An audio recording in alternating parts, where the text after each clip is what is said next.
It's- Okay, well, thanks, David. I'm very pleased to be here. You're a very discerning group. It's always a pleasure to listen to and to read to you. I've just been to a launch in Wales for the book that David was talking about, which was very successful, very well attended, and very supportive, family and friends. But I know for a fact that very few of them read or listen to or write poetry. So this is a very different experience and a good one. I mean, in a very good sense. So I'm reading from my new book, Obrac, tonight. I'll just show you the cover. That's that's the book. Um, some of these poems, I'm sure you'll be familiar with. I've tried out many of them here on Spoken World to see how they sounded as first drafts, and I've always thought that poems from sequences or narrative collections should stand alone on their own 2 feet for poetic value.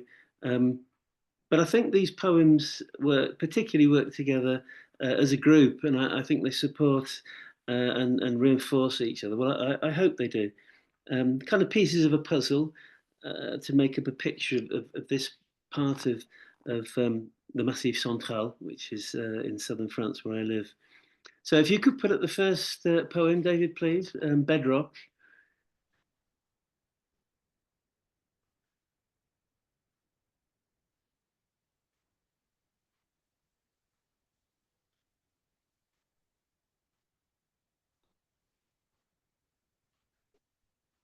Grace, thank you. Okay, Bedrock. Anti-life we came to call hell. Raging earth turned itself inside out. Projectile magma cooled to a desert of lava, calmed by a worldwide sea where continents wrench and collide, keeled in a deeper boiling ocean of unquiet matter. Then ice, ice that wrought rock, and the gentle greening erosion provides. Ice, wind, sun, and rain through the medium of rock. 500 million years read in lichen, work in progress, our base masterpiece. Um, that's the opening poem of the book. Aubrac, where I live, is the largest volcanic plateau in Europe. And in that poem, I'm trying to lay out how we are nature, not a part of nature. We are nature. We come from geology. Um, Rock becomes soil, becomes grass, comes trees, comes animals, comes us. We're inextricably part of the process. In May 22, on the day of the transhumance, I was interviewed by the side of the road by chance by a local video channel who asked me why I'd come to and why I had stayed in Aubrac. And at the time I was writing about imagination and dreams, kind of metaphysical, spiritual stuff. But watching my answer played back on tape, I suddenly realised that was what I should be writing about. What drew me, what kept me there, why I stayed. Um, Profound nature, extreme nature. So I did. I dropped the other project and started writing what was immediately around me. So wind. Wind is perfecting the plateau. After each process, the wind. Scouring, smoothing, the glacial tram lines etched across granite and basalt are being worked out. I too am being perfected. My dust will take its place in the solar dance. The wind's mindless work is polishing, polishing the world away to a perfect pebble, a blue-green gem shining in the reflective light of heavenly bodies, becomes someone's moon, someone's goddess. If you could just stay on that one and go through it again, David, please. I'd like to read. One of my projects at the moment is translating it into French. Local people are, they're very proud of their region and their area, and they're saying, Why can't I read this? Because it's in English. So I'll just read while you're reading the English kind of in your minds. If I could read the French, this is a really good exercise for me. Vent. Vent perfectionne le plateau. Après chaque processus, le vent, récurrent, lissant, les traces glaciaires gravées sur le granit et le basalte sont en cours d'élaboration. Moi aussi, je suis en train d'être perfectionné. Ma poussière prendra sa place dans la danse solaire.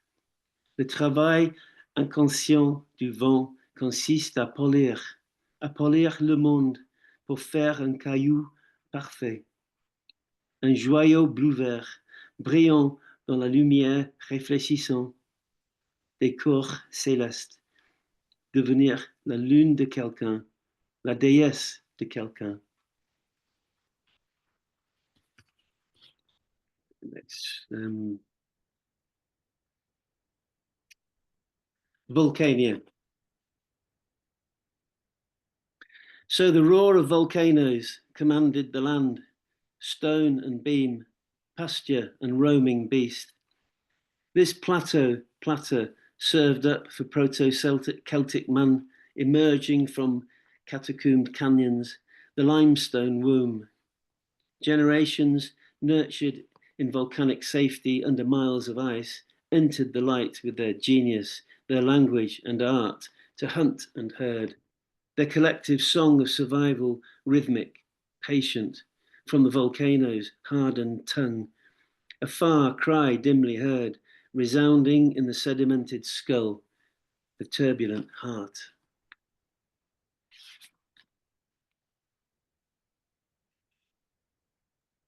A falcon. The poems move with the seasons from spring to the following spring. That's the kind of arc or journey of the book. On June the 30th, 2022, I was diagnosed with non-Hodgkin's lymphoma, which is a rare blood cancer, and started a very aggressive regime of chemotherapy in August of that year. But this next poem I had written the previous summer, and it seemed very prescient, which is why I've included it in the collection. A falcon. A falcon launches from the cliff of a stone tower, glides fixed wing beneath a powder blue sky to hunt the golden fire of August pasture, where, in the afterburning turbulence of pure air, she loses me. Bulls stand adrift, self-absorbed hulks of darkness, while their cows and calves romp, leg deep in the grass's surf of seedheads, until October calls them down to the winter barns. In this local universe of systems, only I am uncertain of what next year, the rest of my life, will bring.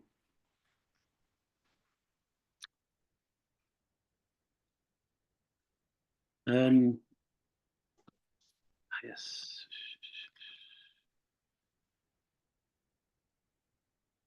This next one is just a sort of sound picture, really, a list, a description of sounds. I was sitting in the sun, watching and listening. Prad Dobrac is the village in which I live. Prad is an old Occitan word for prairie. What I heard in Prad Dobrac. High fluting, fluttering, fluctuating notes of a small bird's song. The ash tree's leaves dry shuffling.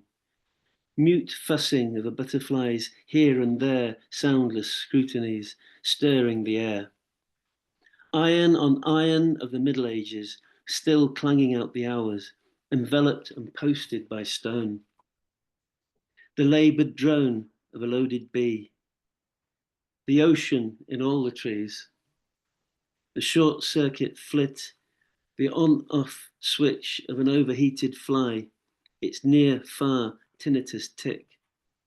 The lone lowing of a bull, drifting down from the prairie, answered by a lazy dog yelp from a hamlet's hazy noonday lull. Then, nothing. Full stop. The morning come to the end of its sentence. Maybe a creak, maybe the earth creaking. And now Ingrid speaking Dutch down the line to her mother in another world of sounds. David, I've lost the text. Has everyone lost it? I'm on the old country. Let me make sure we're. Yeah, Oh, let's. that is the Okay. next one. Somehow, I lost the screen sharing.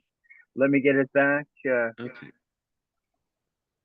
And I'll go yeah, here. the old country is the next one. Brilliant, well done, thank you. It seems to me that the base civilization of Europe is Celtic. Central Europe, northern Italy, Spain, Scots, Irish, Welsh, Gauls, the Celtic tribes. Um, this is called the Old Country. Nico's a Breton, and we're drinking local whiskey, not Irish nor Scotch, but it could be. Cervoise was the Gaulish drink. Romans swapped wine for beer, mutton for beef, straight lines for swirls. Together, we swirl our pools of wild alcohol, inhale the peat coming off spring water, mingled with wood smoke and flicker from logs beginning to flame in the hearth. Taste the hinterland.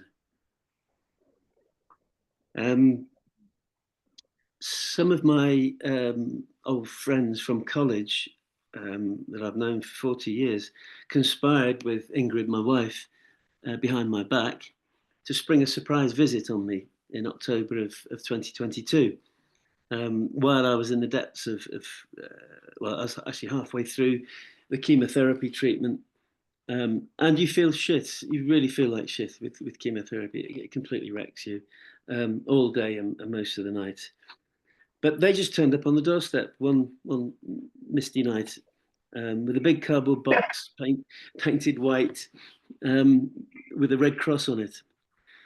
So I've tried to give this poem a Shakespearean or Arthurian epic feel. They certainly felt they're on a mission. Um, this was England infiltrating occupied Europe. It's called Operation Mushroom, which was the code for the operation. I was not despondent, but in some danger when four old friends, four Falstaffs, Guy, Dave, Mick, and Jim, my own dad's army, came bearing gifts from Albion: corned beef, baked beans, Eccles cakes, spam. Equipped with just the mongrel tongue, they had voyaged 18 hours cramped in a car under the channel and 3/4 down Gaul, out through fog and rain into the blue. Thus they entered Obrac. From above the plague village of Bourne, our creased up eyes peered through the glaze towards Spain, the Pyrenees, and there to the south, just beyond that ridge, the sea of antiquity. Higher up, through forest, we found a town of forges, the knife-making centre of the world. Then to a gathering of the finest bulls and cattle in all of France, cornered by beer tents like a medieval encampment. We drank good wine, ate truffade, venison, and boar, and laughed for 3 whole days as if we were spectators at our own tournament, which in fact we had been for 40 years. Beguiled by Obrac, they repacked the carriage and returned to the gloom of the north. 4 cheery spirits from a once upon a time happy breed. A goodwill mission accomplished and never so well received. That was actually published in the French Literary Review, believe it or not. So very pleased with that. All Souls.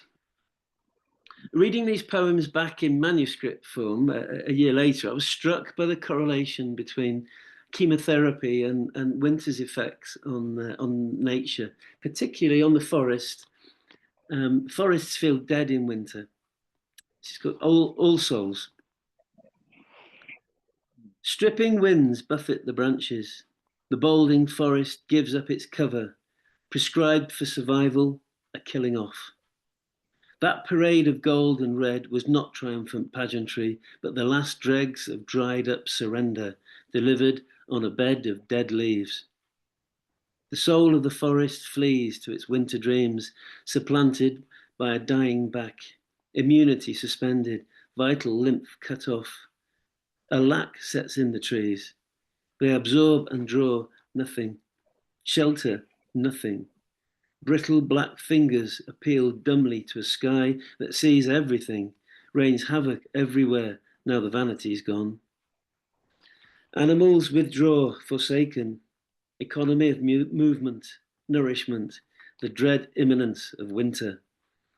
They know this is a power play. Dark days ahead. The wind drops, a condescension, silence. A scarlet leaf spirals slowly to the ground, where the abandoned spirits lie down. Mm.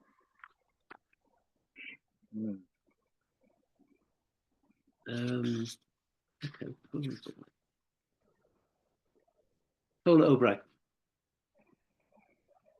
Besieged by a moat of mildness, you could almost say decadence, the plateau is an island of white.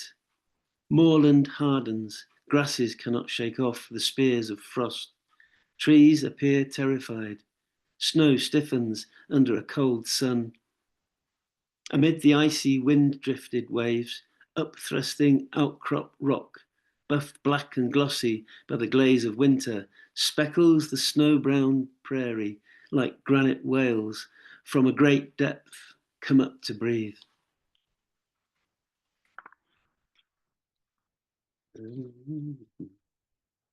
Ski Station Bramley. Writing poetry was during this year of treatment and illness. I assumed going into the chemotherapy that writing poetry would probably be the last thing I could do. So I kind of wrote that off because of the concentration I felt was needed, with all the white noise, of appointments and medication and uncertainty and all that stuff. How could I possibly concentrate on that? However, I couldn't. My body was so agitated. It knew it was under attack, under toxic attack almost, actually. um, and I couldn't read for more than 20 minutes. I couldn't take stuff in. I couldn't watch the television. I found it difficult to sleep. But writing, funnily enough, was the only thing that really absorbed me and helped me through long periods. It was kind of the concentration that I had to put into writing a poem or contemplating a poem kind of broke through that wall of white noise that I was talking about. This is called Ski Station Bramloo. Bramloo, by the way, is the call of the wolf. Before skiers arrive, a walkie-talkie crackles to excited life. There are deer here and boar. I think one's been injured. There's blood on the snow. That winter, the station recorded -28.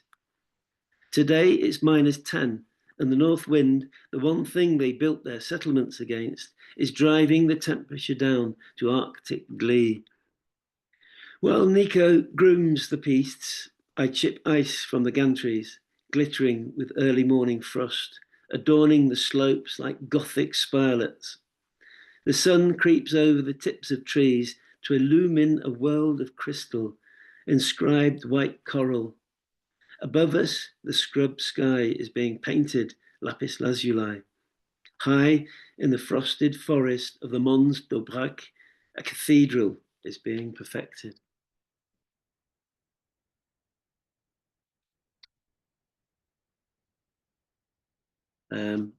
Next one is a kind of sister poem to the All Souls poem I've just read. It's kind of an antidote as spring fights back.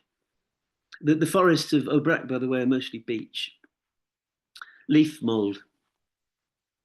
The wild frothings of cherry, apple, elderberry were telling me something. There will be new buds in the forest. Already nostalgic for long nights and firelights, I climbed up to where winter lingered. The ground was layered with last year's leaves, flakes of parchment, each with a spine and lines of private information, fingerprinted beach, beach, beach.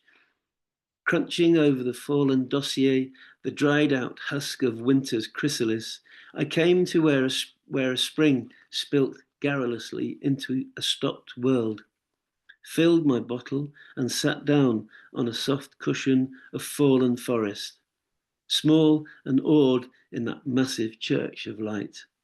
Something stirred.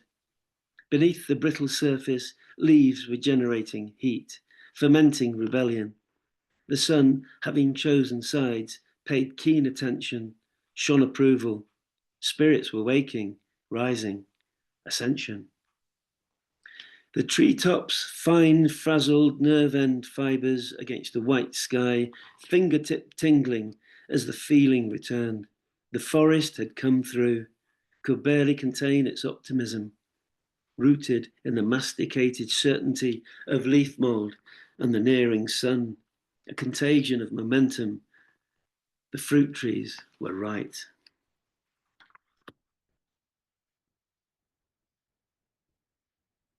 Yep, end times. This quotation is of Karl Marx. Originally, he said, under capitalism, all that is solid melts into air, basically. But I think that's quite a good, I think that works on a universal level as well. So, end times. In the play of sun, moon, earth, our planet is as it was and is changing, wearing away with the light, with the seasons, with time, the friction of space and traveling through space. Cows in their cosmic cradle know when it's time to move. I wake at 3 a.m. to take my medicine and hear your rhythmic breathing as you sleep, as you dream. In spring, there is a pledge of summer. Buds appear on the branches. My skin rehydrates, my hair growing back. And finally, unable to sleep, I got up and wrote this in the early hours, trying to piece together a dream that I just had about an ancestor and his cave paintings. The next morning, when I woke up, finally, I got a call that Nico had died in a motorbike accident. Writing in the dark. In a dream, we meet at night on the plateau. You sit before your masterpieces, your animals always with you, in my skull cave, looking out through my eyes at the world we have, the world we have to trust. My rumbling stomach wakes me as if about to erupt. Unstable entity, a rogue bacteria, our meeting, 500 million years in the making, at the mercy of an asteroid. Thank you.